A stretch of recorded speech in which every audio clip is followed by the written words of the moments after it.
بسم اللہ الرحمن الرحیم۔ السلام علیکم ورحمۃ اللہ وبرکاتہ۔ منو سلویٰ۔ آج ہم منو سلویٰ کے بارے میں جانیں گے۔ وہ کون لوگ تھے جن کے لیے اللہ تعالیٰ نے منو سلویٰ آسمان سے اتارا؟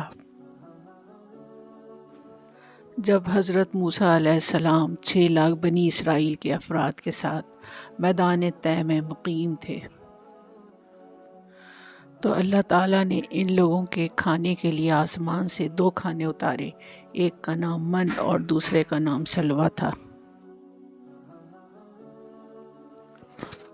من بالکل سفید شہد کی طرح ایک حلوہ تھا یا سفید رنگ کی شہد تھی جو روزانہ آسمان سے بارش کی طرح برستی تھی۔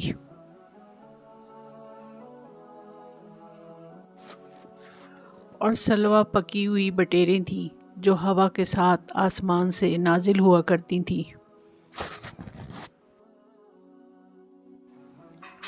اللہ تعالیٰ نے بنی اسرائیل پر اپنی نعمتوں کا شمار کراتے ہوئے قرآن مجید میں ارشاد فرمایا وَأَنزَلْنَا عَلَيْكُمُ الْمَنَّ وَالسَّلْوَىٰ۔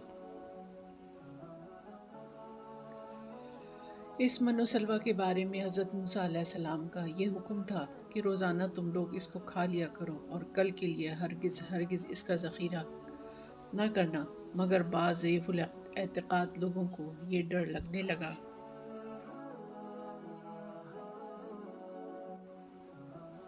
اگر کسی دن من و سلویٰ نہ اترا تو ہم لوگ اس بے آب و گیا چٹیل میدان میں بھوکے مر جائیں گے۔ چنانچہ ان لوگوں نے کچھ چھپا کر کل کے لیے رکھ دیا تو نبی کی نافرمانی سے ایسی نحوست پھیل گئی کہ جو کچھ لوگوں نے کل کے لیے جمع کیا تھا وہ سب سڑ گیا، اور آئندہ کے لیے اس کا اترنا بند ہو گیا۔ حضرت محمد صلی اللہ علیہ وسلم کا ارشاد ہے کہ بنی اسرائیل نہ ہوتے تو نہ کھانا کبھی خراب ہوتا اور نہ گوشت سڑتا۔ کھانے کا خراب ہونا اور گوشت کا سڑنا اسی تاریخ سے شروع ہوا، ورنہ اس سے پہلے نہ کھانا بگڑتا تھا نہ گوشت سڑتا تھا۔